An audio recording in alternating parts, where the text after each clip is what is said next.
System of force में पहले हम लोग फोर्स के बारे में समझते हैं कि ये फोर्स होता क्या है। फोर्स होता क्या है, फोर्स का रिप्रेजेंटेशन सिंबल क्या होता है, कैसे इसको रिप्रेजेंट करते हैं, क्या मतलब क्या होता है इनका, वो समझते हैं। देखो फोर्स जो आपका होता है ना, बेसिकली सिस्टम ऑफ फोर्स में ये फोर्स क्या है, फोर्स को डिफाइन लोग कर देते हैं mass into acceleration, F is equal to ma। तो F is equal to ma, that is not a force, वो फोर्स नहीं है, वो डेराइव रिजल्ट है फोर्स का। फोर्स एक्चुअली होता क्या है उसकी बात हम लोग करते हैं। फोर्स का मीनिंग क्या होता है, तो फोर्स का मीनिंग ये है, force F is equal to, जो फोर्स होता है इसको हम लोग डिफाइन करते हैं रेट ऑफ चेंज ऑफ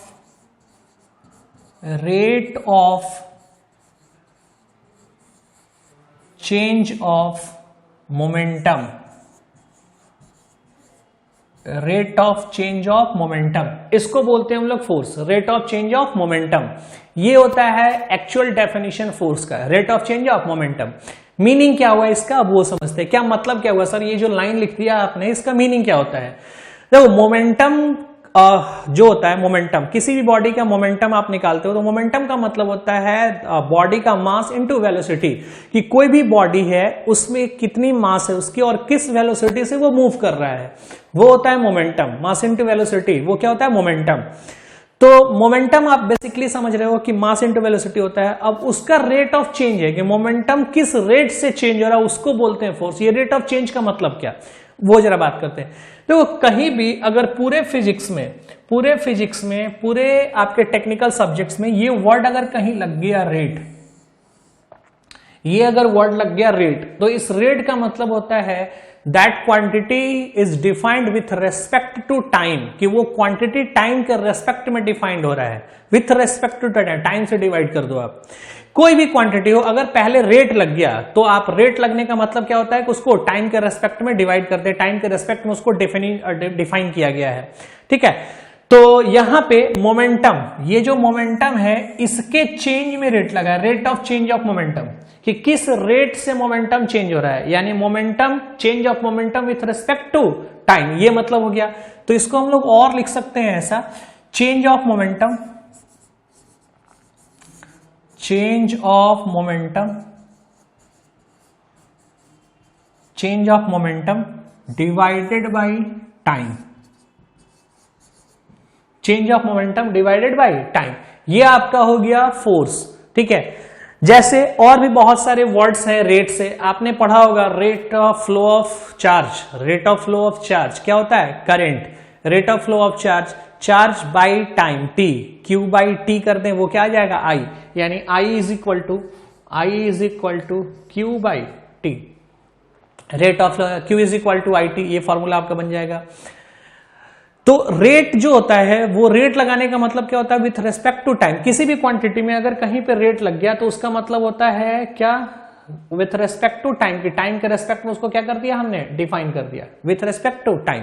तो force is equal to, F is equal to, हमने क्या लिखा, rate of change of momentum, momentum का change, delta P by delta T, rate of change of momentum, delta P by delta T. ये delta P क्या है, change of momentum, change in momentum with respect to change in timing, कितने time में change हुआ, में कितने momentum आपका change करता है। जैसे आप इसको ऐसा समझ सकते हो, मान लो कोई व्हील है यहाँ पे, कोई व्हीकल है, ये व्हील है यहाँ पे, और इस वाले सेक्शन पे टाइमिंग कुछ हो रहा है, मान लीजिए यहाँ पे 3 बजे हुए हैं, है ना, शाम का 3 बज रहा है, 3 PM हो रहे हो, और यहां से ये यहां तक ट्रेवल करके आया, यहां से यहां तक ट्रेवल करके आया, यहां पे आने के बाद इसके टाइमिंग में डिफरेंस आ गया 3.05 मिनट। ठीक है, 3.05 मिनट ये आ गया टाइमिंग में।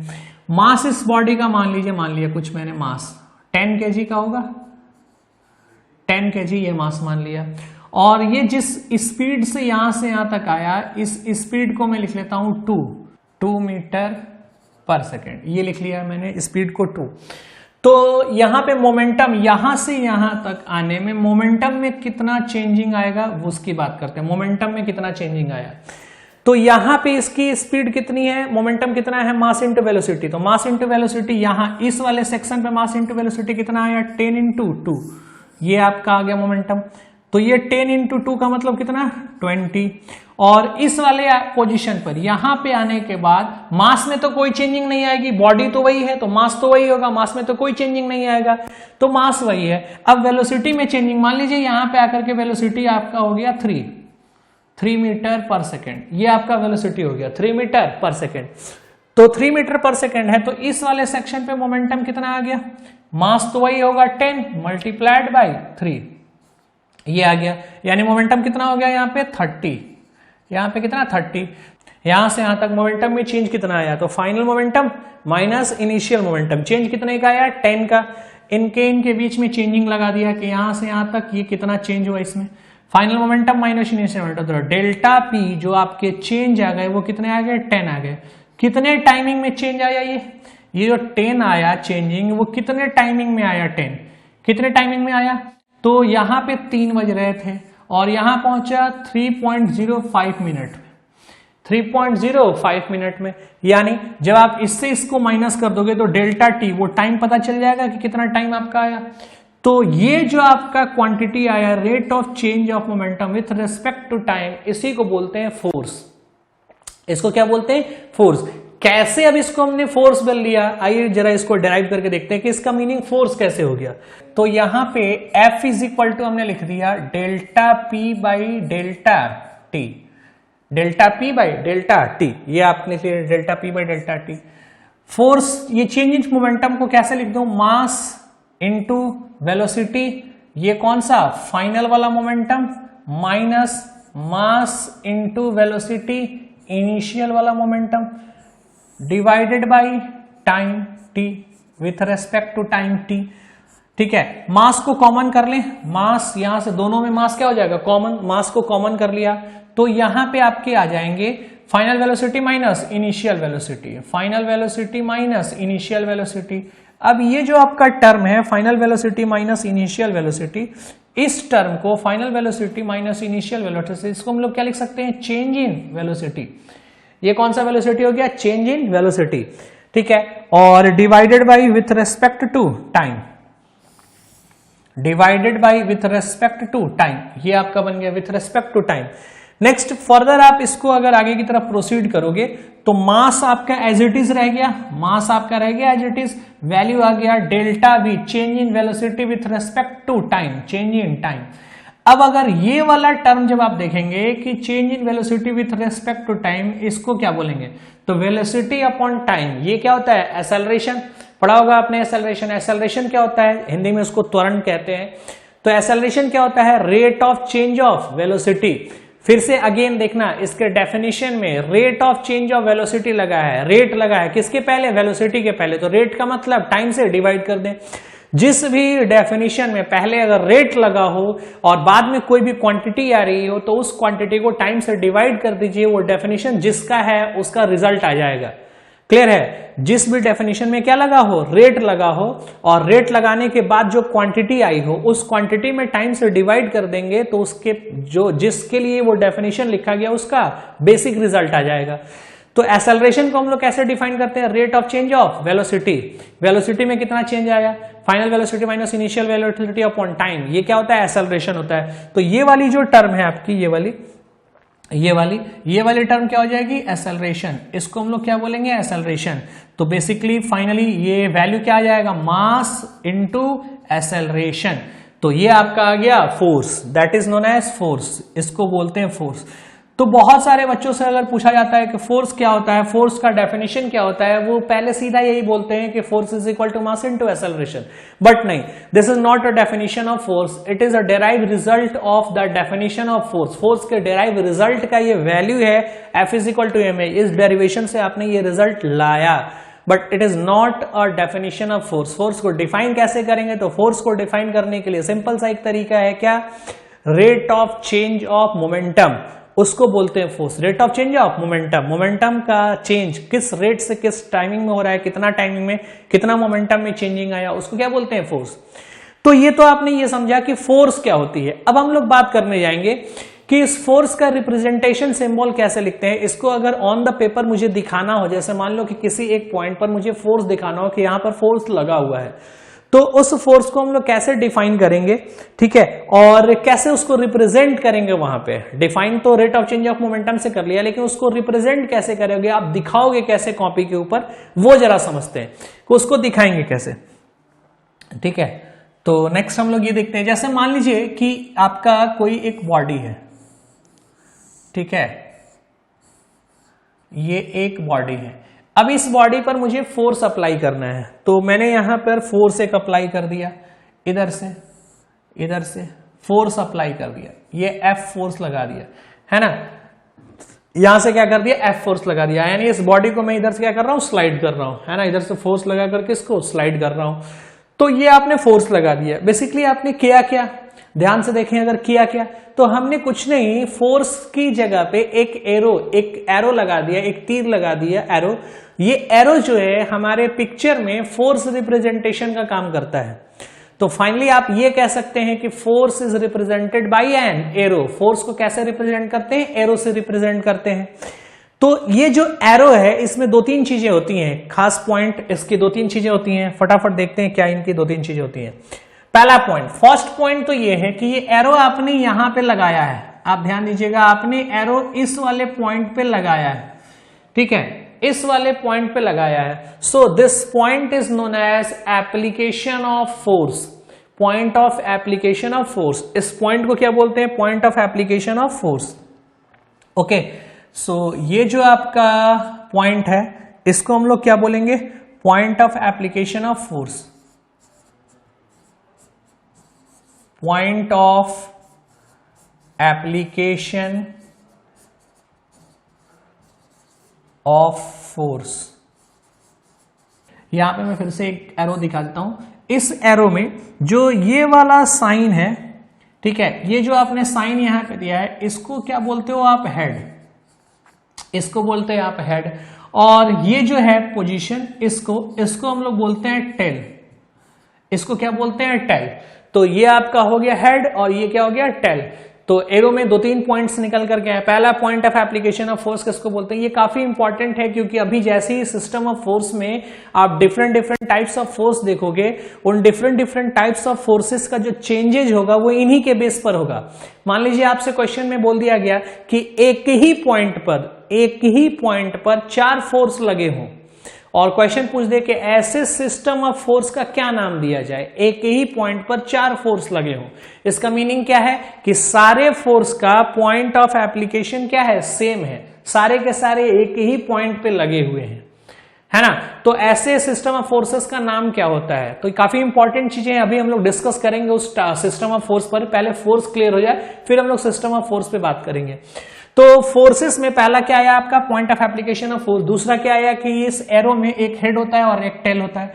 हेड से टेल तक, यहां से यहां तक का ये जो डिस्टेंस है, हेड से टेल तक का, यहां से यहां तक का ये जो डिस्टेंस है, इस डिस्टेंस को बोलते हैं लेंथ ऑफ एरो। ये आपका क्या होता है, लेंथ ऑफ एरो, ठीक है, length of arrow, length of arrow. ये जो लेंथ ऑफ एरो आपकी होती है ना, लेंथ ऑफ एरो, ये फोर्स के मैग्नीट्यूड को रिप्रेजेंट करता है। ये क्या बताता है, मैग्नीट्यूड ऑफ फोर्स, ये आपका बताएगा magnitude of force.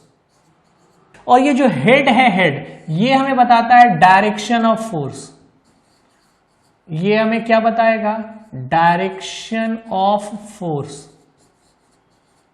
Direction of force. Clear है। सो फोर्स के बारे में इंफॉर्मेशन क्या क्या हम लोगों ने देखा। फोर्स को रिप्रेजेंट कैसे करते हैं, विथ एन एरो, एरो के साथ उसको रिप्रेजेंट करते हैं। वो एरो जहां पे लगा होता है जिस पॉइंट पर, उसको बोलते हैं point of application of force. Arrow के अंदर दो चीजें होती हैं, एक हेड, दूसरा टेल। तो हेड से टेल तक के इस डिस्टेंस को बोलते हैं लेंथ ऑफ एरो, और यही चीजें आपको बताती है फोर्स का मैग्नीट्यूड। किस फोर्स का मैग्नीट्यूड कितना है वो कौन बताएगा, लेंथ ऑफ एरो। जिसका लेंथ ज्यादा है एरो का, यानी फोर्स का मैग्नीट्यूड ज्यादा है, वो हैवी अमाउंट का फोर्स है। और जिसका लेंथ कम है, छोटा लेंथ है, उसका मतलब फोर्स का मैग्नीट्यूड क्या है, कम है। 10 न्यूटन का फोर्स दिखाना है, मान लो आपने इतना एरो से 10 न्यूटन का फोर्स दिखा दिया। अगर वही 50 न्यूटन का दिखाना हो, एरो को साइज को थोड़ा बड़ा कर लेंगे। तो एरो का जो लेंथ है वो क्या बताएगा, मैग्नीट्यूड बताएगा। एरो का जो हेड है वो क्या बताएगा, डायरेक्शन बताएगा, किस डायरेक्शन में किधर की तरफ लगाया जाए एरो, वो बताएगा आपके डायरेक्शन को। और ये जो टेल है, टेल, इस टेल का भी यूज करेंगे बट अभी नहीं, जब आप इसका रिजल्टेंट निकालने सीखोगे तो आप देखोगे कि टेल का क्या एप्लीकेशन है। ठीक है, तो ये सारी इंफॉर्मेशन रिगार्डिंग फोर्स ध्यान में रखते हैं। चलिए वापस से आते हैं अपने स्लाइड के ऊपर, सिस्टम ऑफ फोर्सेस में। पहला सिस्टम ऑफ फोर्स में आपने ये देखा। अब आइए इस डायग्राम के थ्रू समझते हैं, वही चीजें हैं इस डायग्राम में। यहां पे एक बॉडी है ये, ठीक है, ये एक बॉडी है जो इस स्ट्रिंग के थ्रू अटैच्ड है। यहां पे इस स्ट्रिंग के थ्रू ये अटैच्ड है, ये बॉडी स्ट्रिंग के थ्रू अटैच्ड है। ठीक है, अगर इस बॉडी के ऊपर आप देखो तो ग्रेविटी फोर्स नीचे की तरफ वर्क कर रहा है, ग्रेविटी फोर्स नीचे की तरफ वर्क कर रहा है। इसका फ्री बॉडी डायग्राम बेसिकली मैंने यहाँ पे दिया है। इस फ्री बॉडी डायग्राम के बारे में मैं और आपको डिटेल में बताऊंगा जब सिस्टम ऑफ फोर्सेस आप आगे की तरफ और पढ़ेंगे तो फ्री बॉडी डायग्राम में आपको बनाना सिखाऊंगा। फ्री बॉडी डायग्राम में कितने टाइप्स के फोर्सेस आते हैं वो सारा मैं बताऊंगा। जैसे मैंने यहाँ दो तरह के फोर्स ले लिए हैं, एक एस एक डब्ल्यू, इनका मीनिंग क्या होता है ये सारा, और ये कैसे आप बनाओगे, कैसे आपको पता चल गया कि सर ऐसा ऐसा फोर्स इसके ऊपर लगेगा, ये सारा चीज आप देखेंगे सिस्टम ऑफ फोर्स की कहानी जैसे जैसे आगे बढ़ा। अभी तो मैं आपको बस सिंपली फोर्स के बारे में बताना चाह रहा हूं कि फोर्स होता क्या है और इसको रिप्रेजेंटेशन ऑन द पेपर कैसे करते हैं। क्वेश्चंस में अगर एक डायग्राम लगा हुआ हो और डायग्राम में बहुत सारे फोर्सेस दिख रहे हो तो उनका मीनिंग समझते हैं कि वो फोर्स कहां पे लगा है, क्या है, उसके रिप्रेजेंटेशन सिंबल का मतलब क्या है, वो कोशिश करते हैं समझने की। ठीक है, तो ये डायग्राम बिल्कुल बेसिक आप बनाना सीख लोगे और आप खुद ही बनाओगे सारा का सारा डायग्राम। ठीक है, बट वहां तक मुझे पहुंचने दो पहले। तो ये आपका वेट हो गया इसका, जो नीचे की तरफ वर्क कर रहा है वेट। और जब इसको वेट नीचे की तरफ आप खींचोगे तो ये रस्सी पूरी टाइट होगी। जब ऐसे आप इसको नीचे की तरफ खींचेंगे तो रस्सी टाइट होगी, तो रस्सी के अंदर एक टेंशन डेवलप होगा जो कि ऊपर की तरफ, इधर की तरफ। तो वही एक टेंशन यहाँ पे दिखाया है ऊपर की तरफ और नीचे की तरफ इसके वेट को दिखा दिया डब्ल्यू। ठीक है, तो ये रिप्रेजेंटेशन किसका कर रहा है, फोर्स का। ठीक है, तो फोर्स में आपने ये दिखाया कैसे है, एरोस के थ्रू दिखाया। जैसे मान लीजिए इसका वेट है, जो भी इसका वेट है जो नीचे की तरफ लग रहा है, आप इस रस्सी को पकड़ के मान लीजिए ऐसे लटक जाओ, तो जब ऐसे इसको पुल आउट करेंगे, खींचेंगे नीचे की तरफ, ये हैंग करेगा, तो उसको दिखाएंगे कैसे, कॉपी के ऊपर। तो दिखाने के लिए तरीका क्या है, एरो का यूज करते हैं। तो उस एरो को हमने नीचे दिखा दिया यहाँ पे कि यहाँ पे नीचे की तरफ है। जब इसको खींचेंगे नीचे की तरफ तो ये जो वायर है, ये जो धागा है, ये जो थ्रेड है, इसमें ऊपर की तरफ जनरेट होगा टेंशन, वो टेंशन दिखा दिया यहाँ पे। तो दिखाया किसी से, एरो से दिखाया है। तो फोर्स के रिप्रेजेंटेशन सिंबल में किसका यूज करते हैं, एरो का यूज करते हैं। क्लियर है, तो आई होप आपको ये फोर्स पॉइंट क्लियर हो गया होगा। चलिए आइए आगे देखते हैं। सो फोर्स क्या होता है, फोर्स में भी डिफाइंड एज एनी एक्शन, कोई भी एक्शन अगर आप कर रहे हो that tends to change the state of rest और motion of body to which it is applied. अगर आपने इसको लगाया है तो लगाने के बाद बॉडी के सिस्टम में कुछ चेंजेज आ रहा है, या तो वो रेस्ट में हो जाए या तो वो मोशन में हो जाए, तो उसको क्या बोलते हैं, फोर्स बोलते हैं।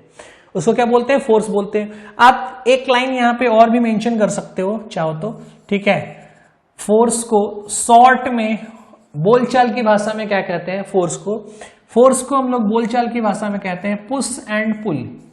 ठीक है, ये ऑब्जेक्टिव क्वेश्चन बार बार पूछ लिया जाता है, पुश एंड पुल। फोर्स जो होता है उसको क्या बोलते हैं, पुश एंड पुल। अगर किसी ऑब्जेक्ट को आप पुश कर रहे हैं या किसी को आप खींच रहे हो तो दैट इज कॉल्ड फोर्स। आपने फोर्स ही लगाया। अगर मान लीजिए मैं इसको धक्का दे रहा हूं पीछे की तरफ, तो वो फोर्स लगा रहा हूं। मैं इसको पकड़ के खींच रहा हूं तो इस पे फोर्स ही लगा रहा हूं। तो फोर्स का मतलब क्या होता है, पुश एंड पुल।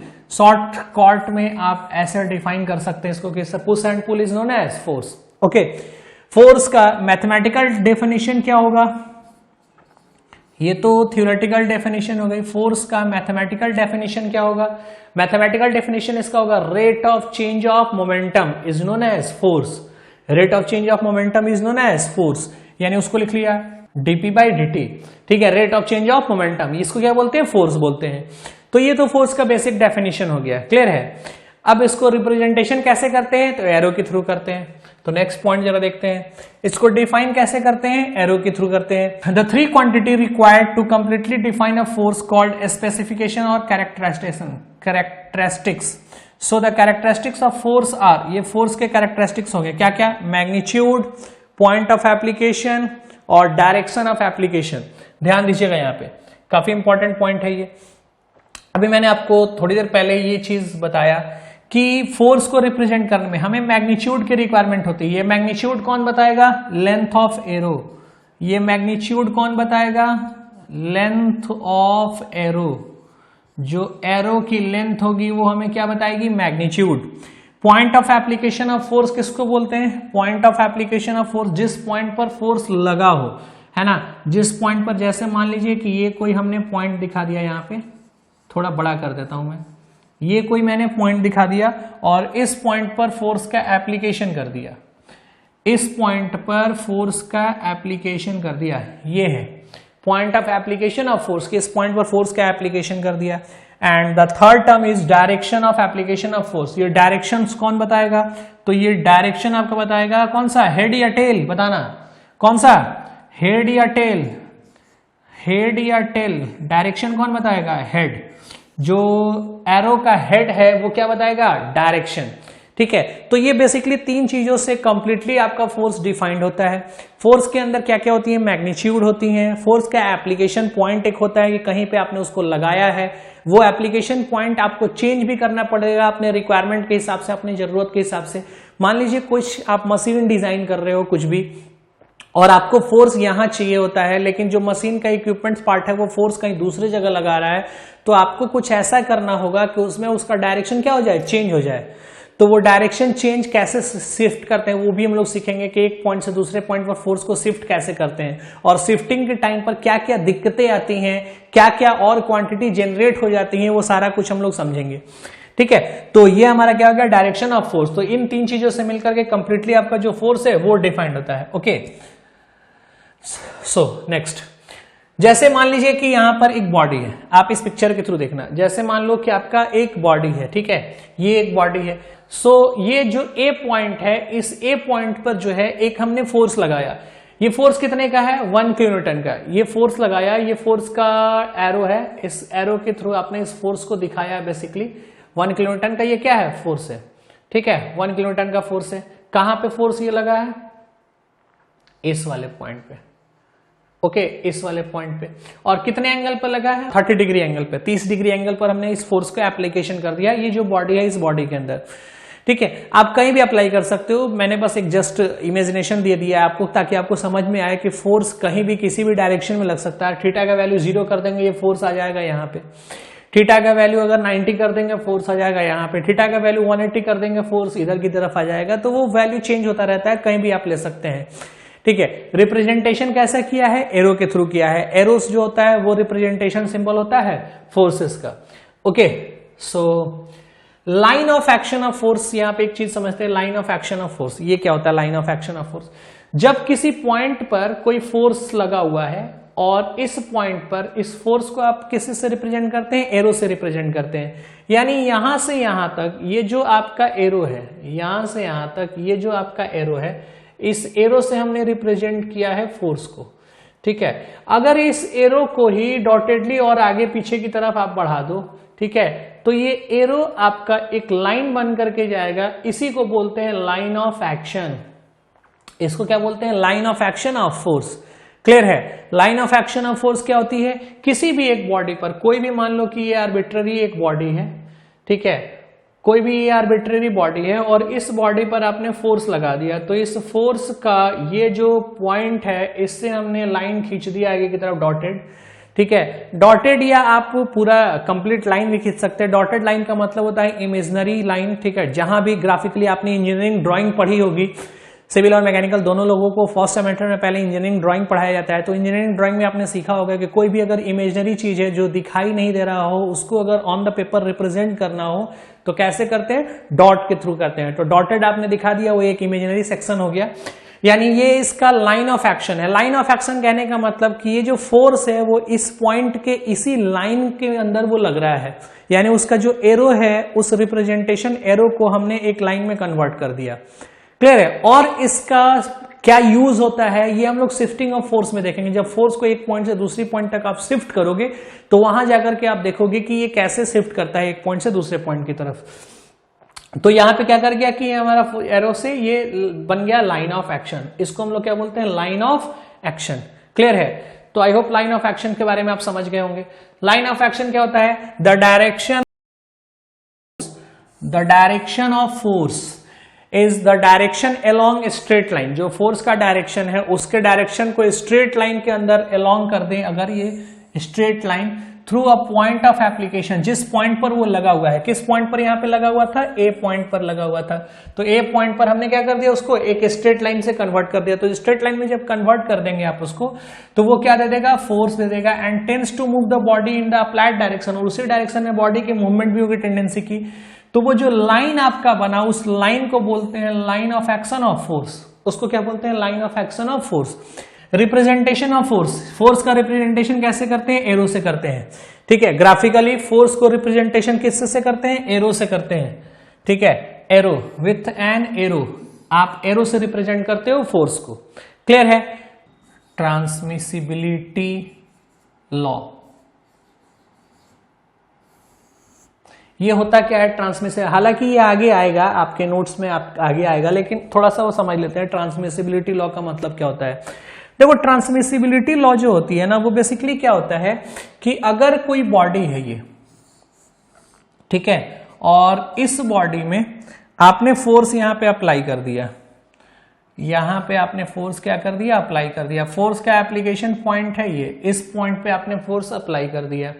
ठीक है, तो अब इस फोर्स के लाइन ऑफ एक्शन पर, फोर्स का लाइन ऑफ एक्शन तो यही होगा, दोनों तरफ इसको बढ़ा दिया हमने, तो ये क्या हो जाएगा? इसका फोर्स का लाइन ऑफ एक्शन। अब इस फोर्स को यहां से उठा करके इसके लाइन ऑफ एक्शन के पॉइंट पर कहीं भी आप शिफ्ट कर दो। ठीक है, लाइन ऑफ एक्शन के पॉइंट पे आप कहीं भी शिफ्ट कर देंगे। अगर जैसे मान लीजिए इसको यहां से उठा करके मैं यहां शिफ्ट कर दूं, या यहां से उठा के मैं यहां शिफ्ट कर दूं। ठीक है, इस फोर्स को यहां से उठाया, यहां शिफ्ट कर दिया। ये देखना, ये फोर्स लगा हुआ है यहां पे, इस फोर्स को यहां से उठाया और यहां शिफ्ट कर दिया, यहां से उठाया, यहां शिफ्ट कर दिया। तो अगर आप इस फोर्स को एक जगह से दूसरी जगह प्लेस्ड करते हो, मैं दूसरी जगह प्लेस्ड करता हूं इसको, बॉडी वही है, सेम बॉडी है, और ये इसकी लाइन ऑफ एक्शन थी, और मैंने फोर्स को यहां शिफ्ट कर दिया।